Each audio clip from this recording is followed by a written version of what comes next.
Hi, I'm Nikki, and I'm the one who loves to splurge on first class airfare. Hi, I'm Carina, and I like to splurge on vacation. Hi, I'm Natalie, and I like to splurge on skincare. Oh, yeah.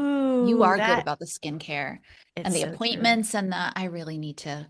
I actually, for Black Friday, I bought one of those red masks. Did you? Oh, that's right. Yes, because I Masks. had one, but it broke, and it wasn't like a really great one from a great company, but I bought a legit one. So I'm Yeah, excited. I have one in a box somewhere, and it was like a cheap one from a not from I don't know, bought off Instagram. It wasn't that cheap. It was probably $100 or something. But then also part of me, how do you know it's the red light that actually works and it's not It should just tell the you the wavelength Christmas on it. lights Yeah, lights? when you purchase it, it should tell you the frequency of it. So you want to Okay. make sure Wait, it's legit. In fact, our next podcast, I'll just throw mine on and I haven't done my 10 minutes I yet today. So like that. That's a good idea. yeah. okay, but I really want to know, so maybe in the next podcast, will you tell us like wavelengths and stuff? Because I think we all need some education on this. Yeah, and there are different ones for different things, like whether you're trying to stimulate more for anti-aging or maybe you're trying to deal more with acne. So it depends like what you're targeting. Yeah, this one was the one that I got was adjustable. And I feel like maybe different colors Yep. too. But Hmm. then sometimes too, when it's like I'm changing out the color. I feel like I'm just changing out Christmas lights. Like woo. Yeah. Well, and there's a difference. Like, did you get an FDA approved product or did you get like the Timu product? I'm gonna guess it. I didn't get it off I Temu, but got an FDA approved. I got a legit one. So I think that matters. yeah. Wait, okay, so I know I was just in Korea and I bought stupid amounts of skincare, and I just can't decide if any of it's real or helping. Do either of you guys feel this way? Like, is it fake or does it work? Here's what I will say. I belonged to this membership and I wasn't sure it was doing anything. And I would go every month and they would do something, a new laser or microneedling or something like that. And I'm like, what am I? I never noticed a difference. I Mhm. have been without that membership for over a year and my skin, I notice it is aged. Like it's like things I was not noticing. Now, these places, when you go, they take a photo of you before each one. So, like, you could go and say, hey, show me a photo of me when I first came here and a photo of me now, because I think the changes are so subtle and gradual over time, you don't notice. But Mhm. I notice now that I have not been for about a year to this place. So, yeah, I think it matters. It's so fucking expensive to Yeah. be a woman. Between that, well, you need the creams and you need the serums, and then you have to go to the appointments, and then also don't forget that you need the magnesium gummies and you need the Yes. creatine and you need the this and you need the and then don't forget about the fatty 15 and the colostrum and the like. I don't know how you can afford to have all this stuff unless you are living some kind of double life and laundering money.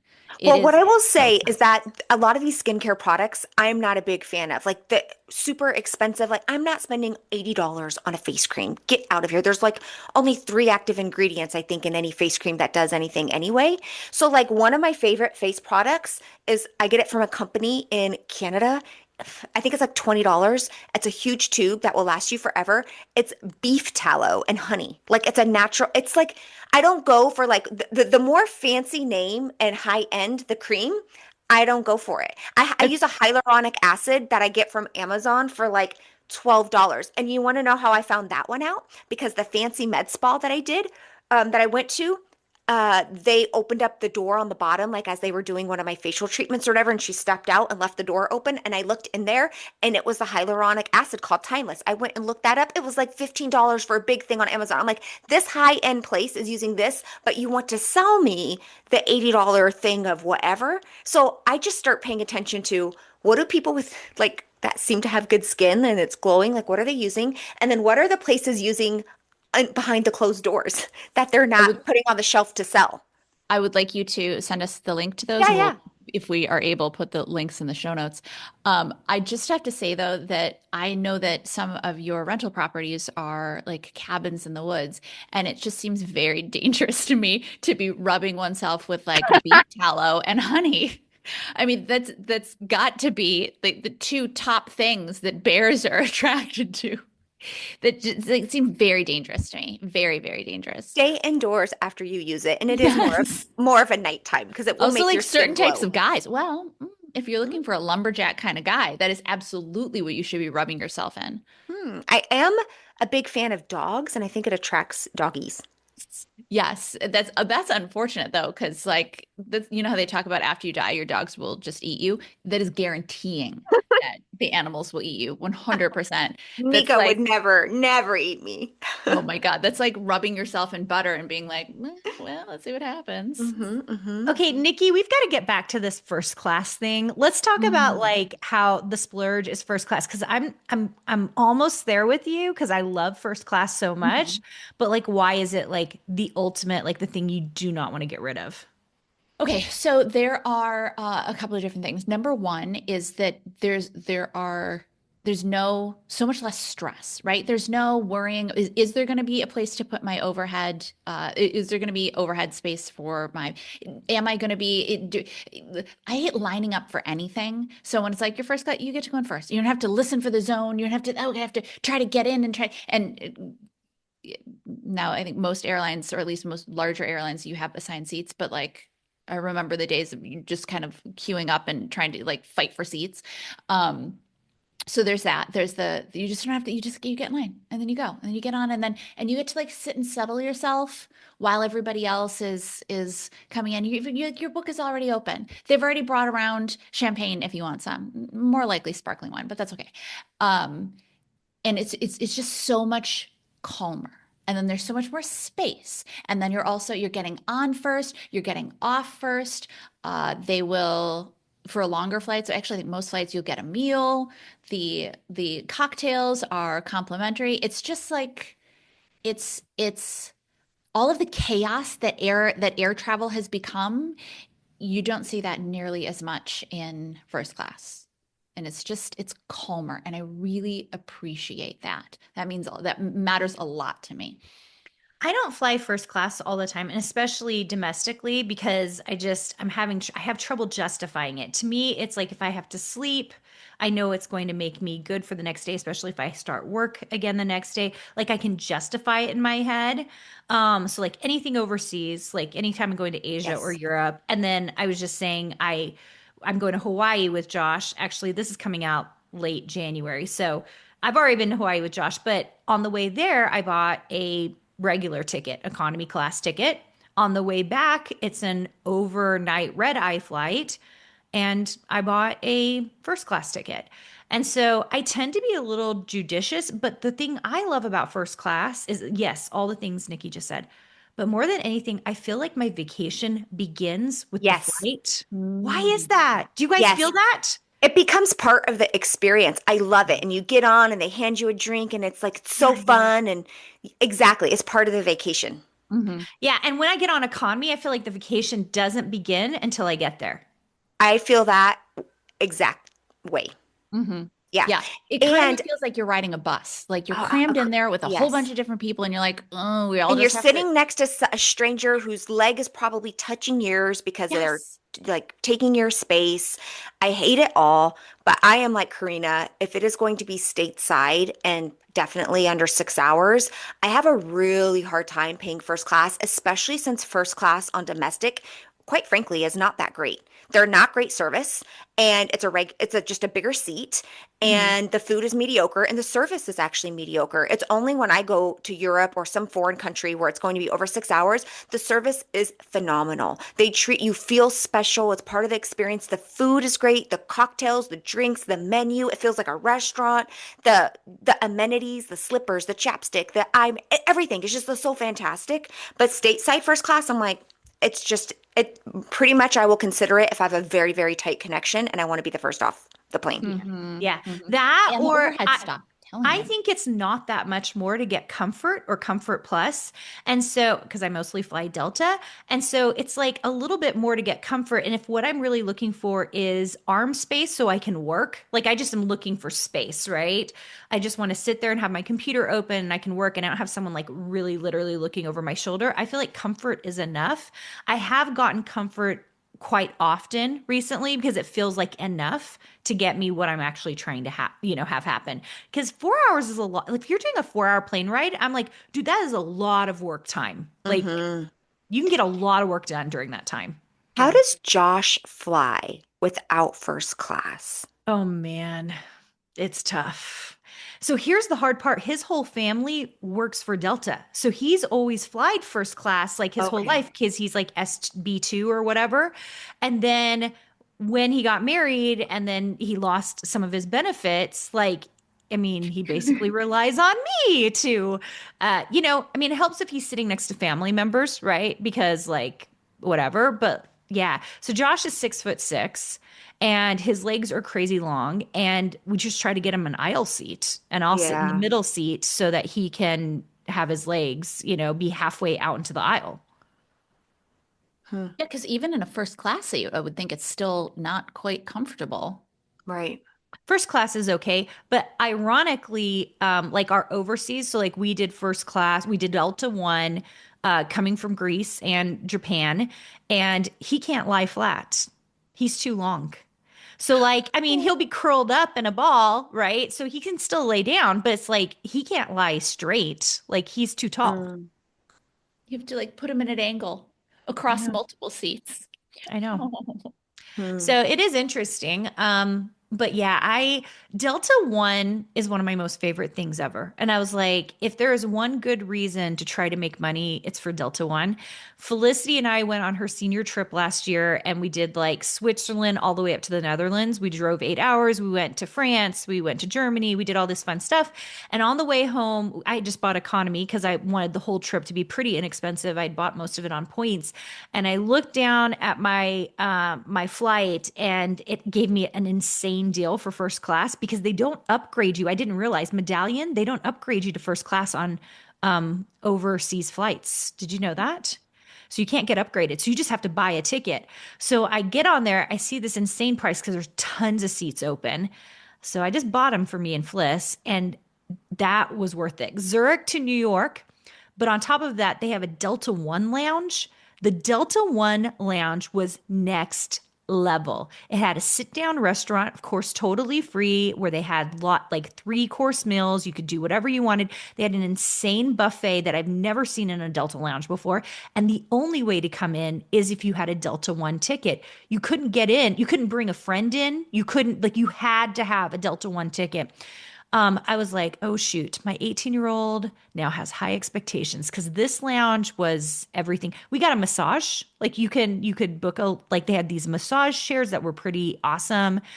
It was insane. So You know what first class did for me was basically it revealed like this whole world I didn't know existed.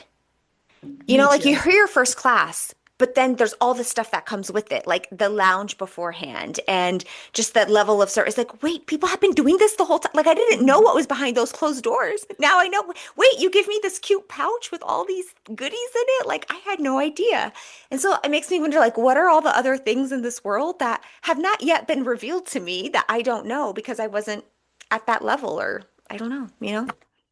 That's a good question. Hmm. I think it's one of those things that before you start flying first class, you're kind of like, what? Who does that? Who are these? Right. But actually, I felt the same way about before I got TSA PreCheck, or actually I Oh my got gosh. the global access, which includes TSA PreCheck.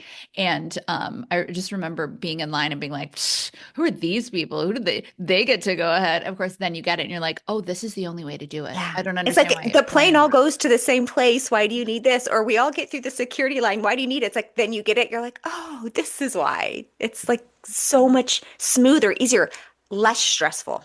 Hmm. Yeah. Yeah. Actually, that reminds me of the first time. Like, I really need to check myself when I have those thoughts of like, who needs this? Because I remember being on the T, the subway, but it was above ground at that point, in college, and seeing someone like walking down the street on a cell phone and thinking to myself, oh my God, who are you that you need to be talking to someone before you get somewhere? Like, whoa, I'm so important. I need to have this conversation while I'm walking down the street. So I like, I really need to check myself on those because the instant that I judge someone, I should probably invest in whatever that industry is because that's the direction we're all heading in.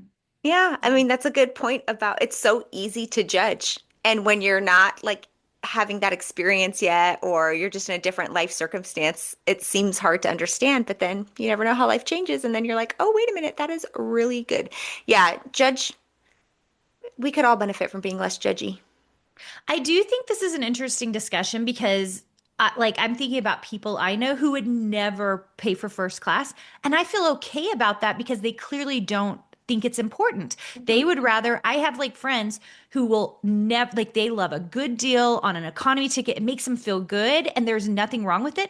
Those same friends have stupidly expensive cars. And I have kind of a crappy car because I just don't like spending money on cars. And so I think this is like really a moment, like the whole, especially judgment thing, because everybody prioritizes different things in their lives. And so I think sometimes when someone says, "Oh, you pay for first class," I'm like, "But like, have you seen my car?" Like, you know what I mean? Like choices, guys. Yeah. Like we all are making choices. Yeah. What is something that you would say? Well, you just mentioned it with the car, but is there anything else, even with you, Nikki, that you're like, I just don't get why people spend money on it and I don't want it? I think the super high-end handbags. Yes. I think there's one point to be like, ooh, all right, look at that. I think you get one handbag that has a label and you're like, look at me, I did something special. It's like the first time you fly first class. You're like, wow, Hmm. check me out. And then after that, you're like, oh, it's still just a bag. It still Hmm. gets scuffed. I still throw it on the seat next to me. And then after that point, once you buy an expensive bag and even not even necessarily an expensive one, but one that's a little bit out of your range. After that, to me, I was like, like the Chloe bags Hmm. or like Wait, Birkin. how you much? get a Birkin We bag. we Like, should talk about this. How much have you spent? What's the highest you've ever spent on a bag? Oh my gosh, why do we have to say this? Because Natalie has a really Natalie's like expensive bag. $700,000 on a Seven, she's bag. like, I spent stupid. Okay, because I have one. I've spent a lot on basically two bags. But Mhm. my feeling is it's not even that much, I feel like. And I probably won't ever do it again because I find that I like bags a little bit the way I like sunglasses, which is I like to interchange them. And so I like having one really nice bag and I take it a lot of places, but I don't think I need another nice bag. I'm not, I don't know. Okay, I'm just gonna say. So I have a Miu Miu bag and I spent 3,600. So that's not even like the 10,000 Chanel bag. I felt great about it, is what I'm gonna Mhm. say. And I love it and it's a classic and I'll use And it that's great. forever. Yeah. So, but I would say typically I spend, oh my gosh, I got this amazing bag in Japan. $12 and I use it interchangeably with the $3,600 bag. And Is that that and the one that's wipe off that can you just yes, never that lose we wipe just off? wiped it off. And I was just like, why do I love this bag so much? And so, what I've kind of discovered about myself, and I think it took me buying the expensive bag to realize, Karina, you really actually don't care. Like, Right. you really Right. don't care. Hmm. Yeah, I But think it, sometimes you make an expensive purchase and you're like, oh shit. Like I have to be careful about buying things for ego purposes. Yeah. I get off on ego stuff very quickly when nobody gives a sh like it's not like anybody Right. cares, like Exactly. when I drive a BMW and it's even buying it, I'm like, why are we doing this? Why are we doing this? Why Hmm. are we doing this? And you still follow through. And then I'm like, oh, yeah, like, and it's a fine car, but they sat there for a half hour explaining to me all of these different things they do that it does. I'm like, I need the butt warmers to work. Yeah. I need the Bluetooth to my phone to work, and I need for it to turn on. Yeah. So that's Yeah. pretty much it. It was, and You I bought have it because it's pretty. yeah, I Really. bought it because Yeah. it's pretty, but it's a really expensive pretty, and I could have gotten pretty in a different Hmm. type of car, I think that's like cars are tricky though. that's the Oh, opposite of us. In our house, we only buy Nissans and Toyotas. Like mm, that's kind of like a thing. Like my kids get a Nissan and Toyota, and like Felicity is driving a 2004 Toyota Camry. Like, I mean, what? Yeah, like mhm. we're Yeah. just like very like drive that thing until it dies and goes in the ground. Same people who buy Delta One. You know what I mean? And that's like really you've got to kind of decide, like someone might be like, I can't believe you bought a $3,600 bag. I'm like, well, like I drive my car until it dies, you know? Yeah. So So this is really choices. interesting, actually. So given my current life transition, going from basically two salaries down to one, and I will say I was in a very privileged spot to never really have to worry about money ever. And I don't think I am yet, but I'm learning, right? Like what I don't know what I need to look out for. But I think one of the greatest gifts so far is I'm realizing now when I want to buy something, do it feels like it's really coming from me. And so I'm like, do I really want to buy this? Is this really Mhm. something worthy? And I'm noticing like as I'm looking at things like, do I really need another pickleball outfit? Like I have a closet full of clothes. Do I even know what's in there? What am I seeking from this purchase? Or so it's been really, even as I'm grocery shopping for food, I'm like, do I really need this kind of candy right now? So I'm enjoying exploring my inner experience as I'm shopping in store and online. Like, do I really need this? And I notice that as I'm purchasing less, because surprisingly, like even though this episode doesn't make it sound like it, I am purchasing significantly less. I am enjoying my little purchases more. Like I went to Lowe's the other day and I bought moss to cover up like the top of a plant, just that. And Mhm. I was like, that was kind of fun, you know? And then I went to like Michael's. I was looking for a really specific ribbon and I was like, it was so fun to look like I don't need to go through every aisle just to see what catches my eye and what I might want, but I'm looking for a specific ribbon for, a decoration. And I didn't find it. And you know what I did? I left. And I was like, this is kind of like, I feel like I'm gaining some control and willpower over myself. And I'm liking it. And I actually surprisingly don't feel like I'm missing out on anything. Like my emails right now, right? Since we're filming this in early December, sale, sale, clothing, clothing. And every now and then I will click and open just to see like what would have gotten me like 2 months ago. Like, oh, I would have liked this top. But for what? Where am I ever? I have a used to have a bad habit of buying the most cutest clothes for going out. Like as in a high-end restaurant, when do I do that? Or like if I was still going to like, I don't know, going to be with my brother, you know how he like dressing with him, Yes. right? Like I Yeah. buy those clothes is what I tend to buy online. Where do I ever wear them? Never. But what do I wear every day? The same sweatsuit. So it's just been an interesting thing to observe my experience as I go through because I think a lot of what I purchased, maybe not for ego, but maybe just for like a dopamine hit, Hmm. the dopamine hit was so short-lived. And the things that are bringing me joy are like little, like every time I pass the plant and see the moss, I'm like, that $4 purchase, like so fun. Yeah. Yeah. Yeah. Before we started taping, we were talking about budgets, and I think Hmm. I think this is so interesting because I've always had a budgeting system, but I really have relied on my company's QuickBooks. But recently, I've been doing like spreadsheets for my family, spreadsheet for the university, and spreadsheets for Carina Gardner Inc. And I feel like I need to say this. I still don't know specifically everything we buy. I'm not crazy about like all of the things. I'm kind of like, oh, there's this amount here, and we can take care of it as long as we can take care of these other things.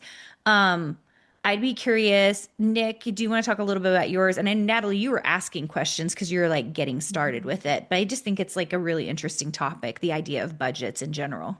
Yeah, I don't like living the kind of life where I have to figure out where every single dollar goes. It feels like calorie counting. Hmm. Like when you're like, "Oh, I have to," they say you have to count your calorie, and I am able to do that for a short period of time until I go, "Wait, this is not how I want to live my life. I hate this." Mm. So I am definitely not the kind of person who will get really, and I absolutely can see how people could get into like, "Ooh, I want to know where every single dollar goes," and I prefer to live a life where I know what my big rocks are, like, all right, mortgage, car insurance, health insurance, whatever they are, utilities, that kind of thing. And then have a set amount every month that I give myself. And then so I know how much is going to come out of it every month. And then I also know how much is just kind of like fun money. Like food comes out of that, but also going out for dinner comes for that.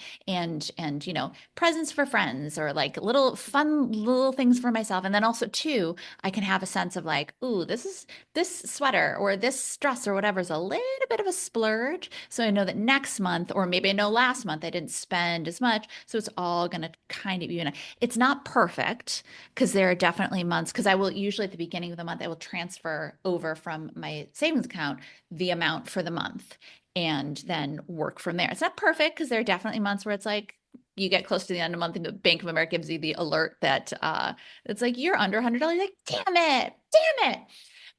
So then I'll go and transfer over a little bit more. It's not perfect, but it gives me the flexibility that I'm looking for. I don't want to track everything down to the penny. I don't want to track every calorie. I don't want to track.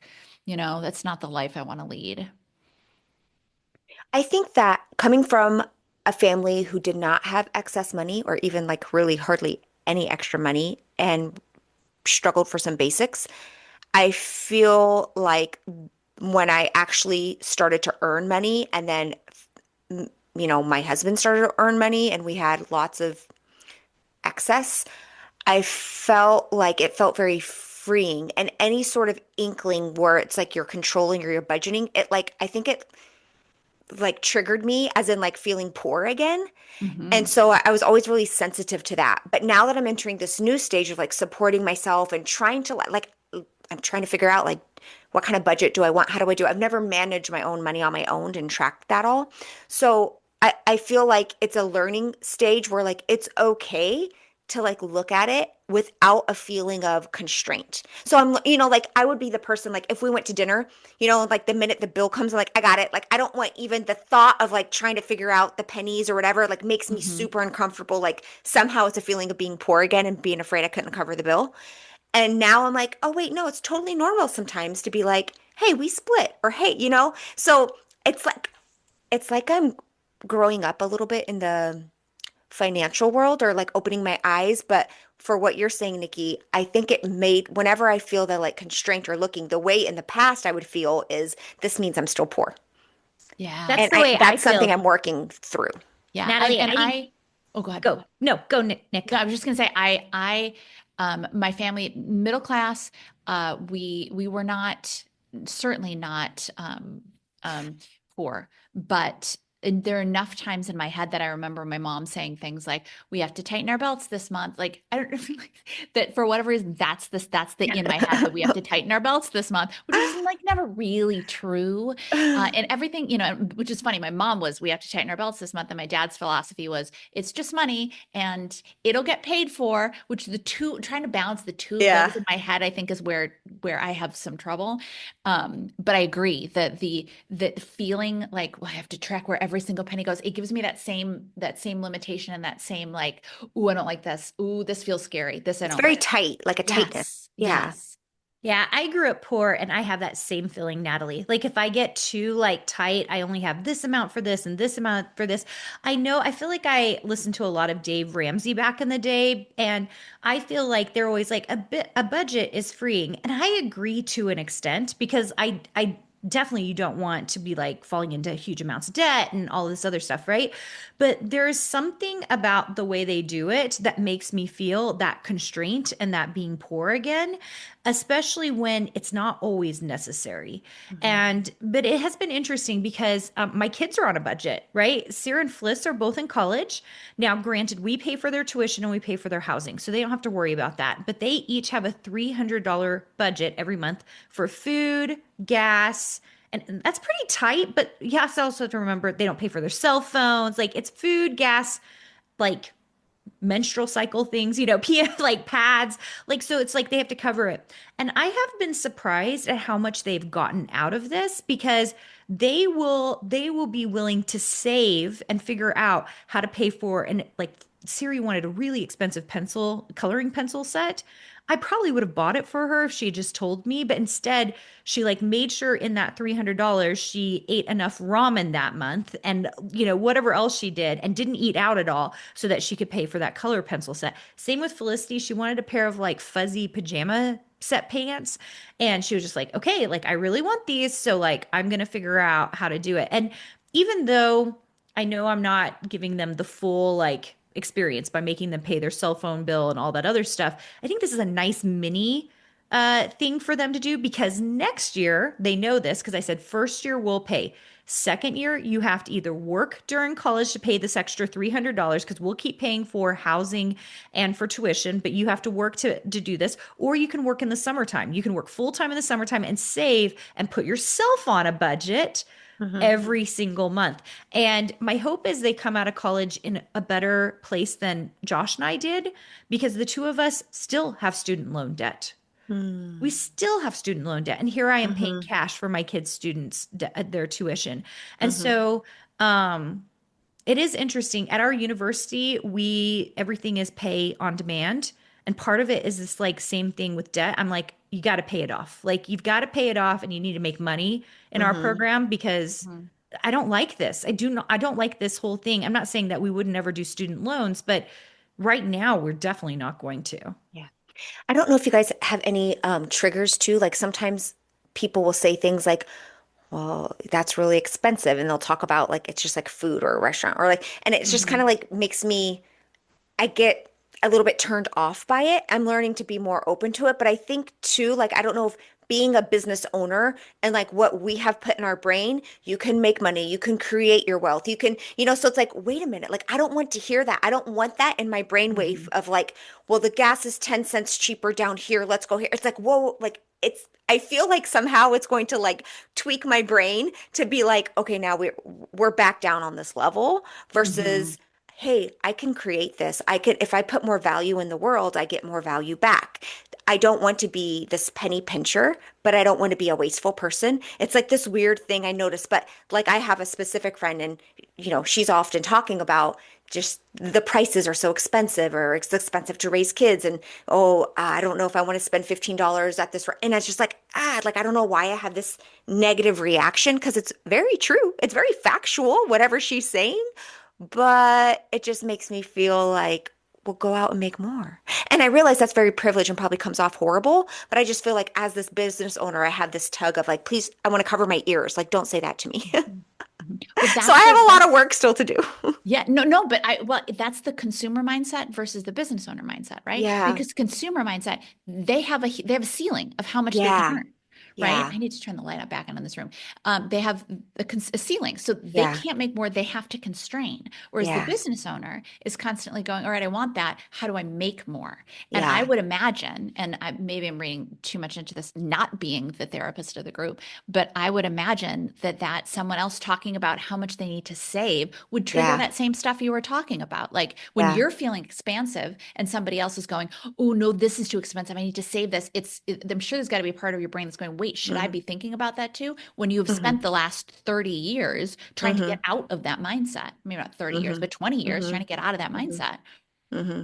Don't you think it's Interesting. also value of time versus value of money? Like your Yeah. gas examples Thousand were, percent. yeah, because Natalie, like, okay, so like I pull into a gas station because it's the first one and I know I can get home really fast because I have so Hmm. much work to do. And I Yeah. know my time, if I can spend that same, like, I could spend an hour researching and figuring out which gas station is the cheapest and making sure to go to that one. And I do think that's a lovely thing. If you have the time and that's the way Hmm. you're on a set salary, you should do that. But for me, going to the closest gas station to my house and just getting the gas as fast as I can gives me an extra 20 minutes to work on something that might be worth 20,000 to me.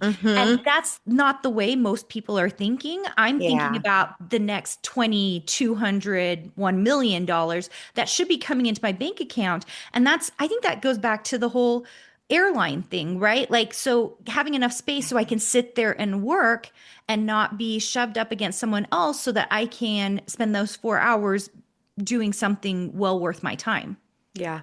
Well, and That's and true. maybe this sounds, I don't know, kind of, but I don't want to spend my brain power if I can help it. And again, Yeah. am in a very privileged position in that I don't have to be Yeah. comparing the price of milk, and I don't have to be. Thank goodness, and I very much understand that people do, and they have to Yeah. every single Yeah. Yeah. day. Yeah. But if I don't have to be, I don't want to be spending my brain power comparing the prices of milk and going, ooh, I want this appetizer, but this appetizer Yeah. is a little bit less, and so I Yes. would like to, and Or the and fact that we can even like my world, like I never even knew what an appetizer was. I think until I was like out of graduate school. Like, what? You have a snack before a meal? Like, this is amazing, right? Like, I don't ever want to feel that constraint of like, can I order this? Can I not? Like, all that brings up so much for me. Well, and Um, we've all been there, right? All of yeah. us were poor college students, or in my Hmm. case, you guys get to tighten up your budgets and know exactly what you're spending things on. One of the hard things for me is my husband can spend whatever he wants. And so he prioritizes different things than me. He cares very deeply about different things than me. And I think the stuff he cares about, sorry, Josh, is stupid. And so I have to be okay. And I know he thinks some of the stuff I care about is totally dumb, right? Like he doesn't care. And so you have to then also figure out if you're okay with that and how that's going Mm-hmm. to work out in your marriage or your Mm-hmm. partnership. Mm-hmm. So, but we've all been there. Like we've all been to a place where there's no money. I mean, Yeah. Nick and I were just talking about this because Nikki's starting something new. I'm in my gap year, and I was just like, this is gonna be rough. The next year and a half is gonna be really, really rough. I know there are a lot of people waiting to come into the university, and I have just been like, okay, this is just gonna be the way it is, you know? Yeah. I love it. All right, I think we need to end, you guys. Okay. Done, done and This was done. Bye fun. bye. See you guys.